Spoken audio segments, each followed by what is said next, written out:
Good morning, students. Example 1.11.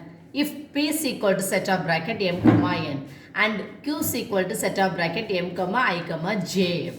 Then represent P and Q in Venn diagram. And hence P union Q. U அப்படினா union அப்படினு சொல்லுவோம். இந்த union அப்படினா என்ன சொல்லுவோம்னா தமிழ்ல சேர்ப்பு கணம் எல்லாத்தையும் சேர்த்து எழுதுறது. P ல இருக்க உறுப்புகளையும் Q ல இருக்க உறுப்புகளையும் சேர்த்து எழுதுவதா என்ன சொல்லுவோம் அப்படினா யூனியன் அப்படினு சொல்லுவோம். இங்க நமக்கு என்ன கேட்டுங்க அப்படினா வென் படம் அதாவது வென் டயகிராம் வென் படத்தின் மூலமாக நிரூபி அப்படினு சொல்லியிருக்காங்க. இப்போ வென் டயகிராம் அப்படினா ரெண்டு தான் கொடுத்துருக்காங்க, ரெண்டு செட் தான் கொடுத்துருக்காங்க. அப்போ ரெண்டு செட்டையும் போடும்போது ஒன்றுக்குள்ளே ஒன்று சேர்த்து தான் போடணும். எப்படின்னா இந்த இது அப்போ இதுக்கு ஃபஸ்ட்டு நேம் குறிக்கணும். இது என்னது அப்படின்னா பி, இது என்னது அப்படின்னா கியூ அப்படின்னு குறிக்கணும். சரியா?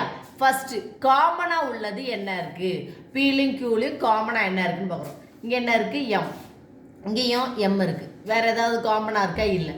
காமனாக இருக்கிறத இந்த இரண்டும் சேர்கிற இடத்துல நம்ம எழுதணும் எம் அப்படின்னு. ஓகேவா? இப்போ பியில் வேறு என்ன இருக்குது, எக்ஸ்ட்ரா இருக்குது, இங்கே என் இருக்குது. அப்போ இங்கே என்னன்னு எழுதிடும். இங்கே என்ன இருக்குது ஐ அண்ட் ஜே, அப்போ ஐயும் ஜேவையும் எழுதிக்கும். ஓகேவா? இப்படி தான் வென் டயக்ராம் போடணும். அப்போ பிக்யூன்னு ரெண்டு செட்டு இருக்குது. அப்போ ரெண்டையும் சேர்த்து ஒரே தான் போட்டுக்கணும்.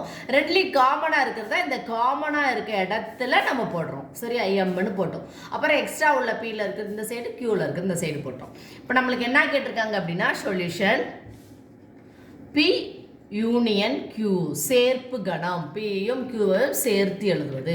ஃபஸ்ட்டு பியில் இருக்க கணங்கள் எல்லாத்தையும் எழுதிக்கிறோம். என்னென்ன இருக்குது எம் என் இருக்குது.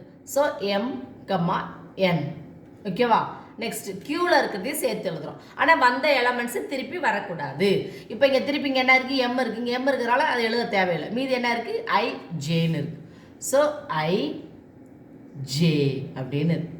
ஓகேவா? இதான் என்னது அப்படின்னா பி யூனியன் Q அப்படின்னு சொல்லுவோம். ஓகேவா? இப்போ என்ன செய்ய போகிறோம்னா நெக்ஸ்ட்டு நோட் குறிப்பு. ஓகேவா? என்னென்ன குறிப்புகள் இருக்குன்னு பார்க்கணும். சரியா? ஃபஸ்ட்டு ஒன் என்ன இருக்குது அப்படின்னா A union A. A union A first one. A union A.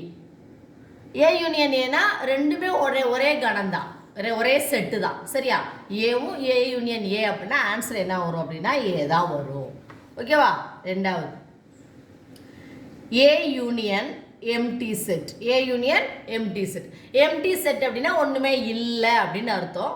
ஏங்கிறது ஒரு செட்டு, இரண்டுக்கும் சேர்த்து எழுதுவது. அப்போ சேர்த்து எழுதுனா என்ன வரும் அப்படின்னா ஏ தான் வரும். ஓகேவா? இந்த நோட் எல்லாமே இந்த குறிப்புகள் எல்லாமே ரொம்ப ரொம்ப இம்பார்ட்டண்ட். ஒன் வேர்டில் உங்களுக்கு கேட்பாங்க. ஓகேவா? Thank you students.